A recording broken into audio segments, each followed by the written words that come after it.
Welcome to Combat Empire, your home for the biggest stories, wildest moments, and most intense breakdowns in UFC, MMA, and boxing. If you enjoy fight news, predictions, drama, and breakdowns like this, make sure to subscribe and help the channel keep growing. Every single subscribe helps us bring you even bigger combat sports content every week. Now sit back, relax, and enjoy the video, because things are about to get violent inside the fight world. Fighting out of the red corner, 22 wins, 6 losses, weighing in at 170.5 pounds. In Ireland, presenting champion and the With the MMA world preparing for the highly anticipated clash between Conor McGregor and Max Holloway, there has been no shortage of predictions from former champions, active fighters, coaches, and analysts. Some believe McGregor's precision, timing, and devastating left hand make him a threat to anyone, regardless of the layoff. Others argue that Holloway's endless cardio, relentless pace, and proven durability will eventually overwhelm the former double champion over 5 rounds. Across the MMA community, one question continues to dominate the discussion. Can McGregor land the fight-ending shot early, or will Holloway gradually take control as the fight goes deeper? Like many other UFC fighters, Jamahal Hill admitted he struggled to predict the outcome of this rematch. His biggest concern centered around one major factor: activity. According to Hill, Holloway has continued fighting elite competition, while McGregor has spent years away from the octagon. In his opinion, that gives Max a significant advantage heading into such a demanding matchup. How does this one end? It's going to be a demolition. It's going to be an absolute demolition. I know The way he says that smiling is so psychotic. how much he's taken. I know I will just have to touch him. And after that, it will be clinical. So to win alone is not just enough. It must be spectacular, and that it will be. Okay, wow, no send-off there. The interview just stops. That's kind of a fair amount. Get your shit together, but you heard it there at the end. Max has taken a lot of damage. All I need to do is touch him, and I agree with him. I know, I'm the same guy that said this is going to be a really tough matchup for Conor, and it will be. Conor's undersized at 170, but he's also already faced Max, and he also already knows what Max is susceptible to, and does somewhat better when guys are high-volume strikers that don't have a ton of power in their hand. And yes, I do believe that there's a different version of both guys that are fighting. Conor is not the old Conor in good and bad ways, and Max is not the old Max in good and bad ways. I think Max's advantages are his volume, his gas tank. He has weaponized pace and cardio that Conor, it's very difficult for him to keep up the same pace in cardio for 5 rounds. I think Conor obviously has the speed. I think he has... We'll see. But yeah, I guess the other part too. Like if Max goes in there and puts a beating on him, Yeah. is this the last time you see Conor? I mean, I doubt it. I suspect he'll try and like find another way to keep this train on the tracks. But Yeah. like, what if he goes in there? That's and a great just point. Like shit, you know. That's a great point, because is he the type of personality? Now, he has lost, and he lost devastatingly to Dustin Poirier in the way, but there was an injury. If he just gets outworked, knocked out, just outworked, like, can he live with that? Like, that's the thing. I'm like, is he gonna be like, no, now we're gonna see Conor want to turn around and come back in there quicker, within months, that type of thing, because he just doesn't want to live with that. That'd be interesting to see too. I think he wins. I do think he wins. I do think there's a lot of questions about how McGregor, like his lifestyle outside the cage, and then being able to train, being able to juggle everything. And again, like going back to what Marvin Hagler said back in the day, man, it's hard to get up and run whenever you're sleeping in silk pajamas, so like how much is he really going out there and training? How much is he really just putting up a show?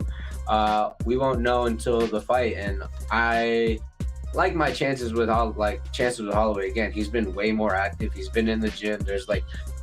And especially even in his last fight, he didn't take much damage. So for me, I'm thinking it's more of a Holloway win. And again, also he's one of my favorite fighters. So I'm definitely going Holloway. But if I'm looking at it from the outside perspective, there is that X factor of Conor McGregor coming back actually better. But again, in MMA, the older you get, it's usually a slow decline. And the way he looked his past couple, I'm not 100% sold on McGregor right now, so I'm going Holloway. Now, apparently he's sobered up, but still, he's done a lot of damage to his body in the time that he's been away from the sport. And I do think that in this matchup, dude, we're going to see Max Holloway go out there, survive the early storm from McGregor, eat the titanium shin bone. And yeah, I think he's going to knock out Conor McGregor in the 3rd round. So I'm going to be picking Max Holloway to knock out Conor McGregor in round number 3. Let me know what you think in the comments below. I do want to say this now. I'm not going to be doing a live fight companion for the card. I'm going to be going out. I think with McGregor being at 170, I think he'll be a little bit more durable. I think he's been heavy for a while. The fact that he doesn't have to cut the extra weight, I think is a big advantage for Conor McGregor in this fight. McGregor may be slower, but again, he won't have to cut as much weight. Holloway is fighting at 170 for the first time. Is any of that power going to translate? I don't think Holloway has a lot of power to begin with. If you look at most of Holloway's wins, they are by decision, right? You look at it there, Poirier decision. Gaethje was a 5th round finish, and let's be honest, Gaethje kind of gave that away with the pointing to the ground, and his nose was broken, so that led to him getting the knockout. Korean Zombie shortly retired after this win in 2023, or not shortly retired, only a couple more fights later, then he ended up retiring. But look at this, Arnold Allen decision, Yair decision, Kattar decision, should have pretty much finished Kattar in that fight, I'll give him credit for that, but Holloway mainly does not finish his opponents. You have to go all the way back to like the Aldo fights where he's able to finish him, but typically he's not much of a finisher. Now, McGregor could get really tired in this fight. We've seen him have cardio issues and slow down, and maybe Holloway gets a TKO finish. I certainly could see that happening, but I think the big thing here for Holloway is just winning the fight, and I could see him being a little bit more conservative, maybe not trying to go for broke as much, knowing that McGregor's... At the same time, he'll acknowledge that competing at welterweight could work in McGregor's favor. Fighting at 170 pounds allows Conor to avoid a difficult weight cut while maximizing his natural size and power. Even so, Hill wasn't comfortable picking McGregor.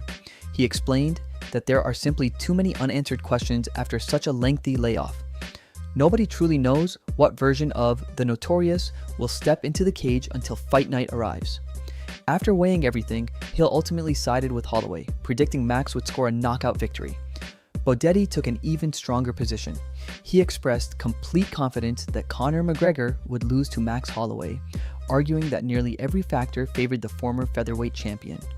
According to Bodetti, the combination of a 5-year layoff, a devastating leg injury, and McGregor's age makes the comeback incredibly difficult.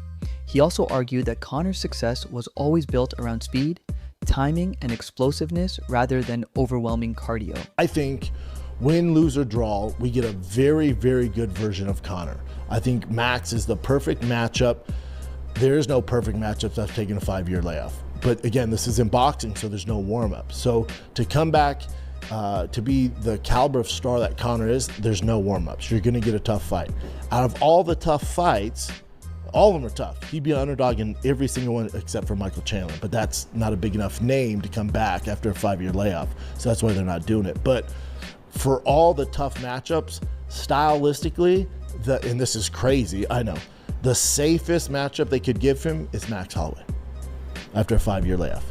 Not a knockout artist, but he does have the capabilities and the footwork to embarrass you over 5 rounds, and you get beat up. But the chance of you ending up face down, ass up aren't that good, unless they do the point down thing, which has been played out so many times now, and they just throw caution to the wind. So it's kind of set up for Conor, and what's on the line for him is, again, financially and also for his legacy. Financially, though, he beats, let's go through the scenario. If he beats Max Holloway, well, then in order to fight for a title or to get that next big matchup, which will be for sure be before April 2027, he'll get a title shot, guaranteed. After spending so long away from elite competition, Bodetti doesn't expect those qualities to remain at the same level. He even pointed to fighters such as Anderson Silva and Chris Weidman, noting that neither truly returned to peak form following serious leg injuries. Continuing his analysis, Bodetti explained why he believes Holloway is such a difficult stylistic matchup for this version of McGregor. He praised Holloway's durability, pace, and experience, describing Max as a type of opponent who becomes stronger the longer a fight lasts. It's a good fight. It's kind of hard to say who I think. I would have to go with Max having that edge because he's been more active. Conor hasn't been active. They're fighting at 170, so that does give Conor an edge because he's fought at 170 before, and Conor hasn't. And Max hasn't. But just we're gonna have to see. Although he acknowledged that McGregor always carries fight-ending power, Bodetti questioned whether Conor still possesses the same speed that once made him so dangerous. Because of that, he expects Holloway to survive the early danger, steadily increase the pressure, and eventually take over before earning a late finish. Michael Bisping also made his prediction clear. He believes Holloway is the most likely fighter to have his hand raised when everything is over. That said, Bisping repeatedly emphasized how dangerous McGregor remains during the opening rounds. In his opinion, if Conor wins, Conor McGregor has no chance in hell to win this fight. He just doesn't. 5 years ago, Conor broke his leg. I sat here in this chair and I said, Conor McGregor will never fight again. And I said it from my chest. Hey, how lucky did you get that he didn't fight Michael Chandler? Because he would have fucking smoked Michael Chandler. Well, now we know that. Like, holy shit. Like, that, you made that video. Like, obviously it wasn't that video, but me and you are you put $1,000 on Michael Chandler, and I put $2,000 on Conor. And looking back at that, oh my God, dude, he would have fucking smoked Michael Chandler. I don't give a fuck. Well, I sat in the chair and I said, Conor McGregor will never fight again. And then the Conor McGregor documentary took that clip and they mixed it in with a bunch of other clips, but then they kept the audio and they used it throughout the documentary as like here's his comeback trail. And to Jacob's point, 2 years ago, I almost looked pretty stupid on that claim because he signed up to fight Michael Chandler. We had tickets. Jacob bought me tickets. I have right here. I'm not going to get it. It almost certainly happens by knockout. The reasoning is simple. McGregor has always been an explosive starter, capable of changing a fight within seconds, but he has historically become less effective as the rounds progress. Bisping also pointed out that spending 5 years away from competition isn't likely to improve McGregor's conditioning. If anything, the questions surrounding his stamina remain even greater than before. In the end, Bisping officially picked Holloway while admitting that part of him would enjoy witnessing the chaos a McGregor victory would create throughout the MMA world. He praised Holloway's toughness, experience, and ability to fight at a relentless pace, but reminded fans that McGregor's knockout power means anything can happen once the cage door closes. Curtis Blaydes approached the matchup from a different perspective. Rather than focusing only on technique or physical attributes, he questioned McGregor's motivation. Blaydes wondered whether Conor still possesses the same hunger that fueled his rise to the top of the sport. After achieving championships, worldwide fame, and financial success, he believes it's fair to question whether McGregor can still dedicate himself to the demanding lifestyle required to compete at the highest level. While admitting he could be wrong, Blaydes ultimately believes Holloway enters the fight as the hungrier competitor, and that edge could prove just as important as any technical advantage once the action begins. Blaydes believes Holloway is simply the more driven fighter at this stage of their careers, and that motivation could ultimately be the deciding factor on fight night. Adrian Yanez shares a similar opinion. According to Yanez, the biggest reason to favor Max Holloway is the uncertainty surrounding McGregor's dedication outside the octagon. He questioned whether Conor still commits himself to training with the same intensity required to compete against the world's elite. Conor McGregor has a chance in hell. He is coming off a 5-year layoff. He is 38 years old.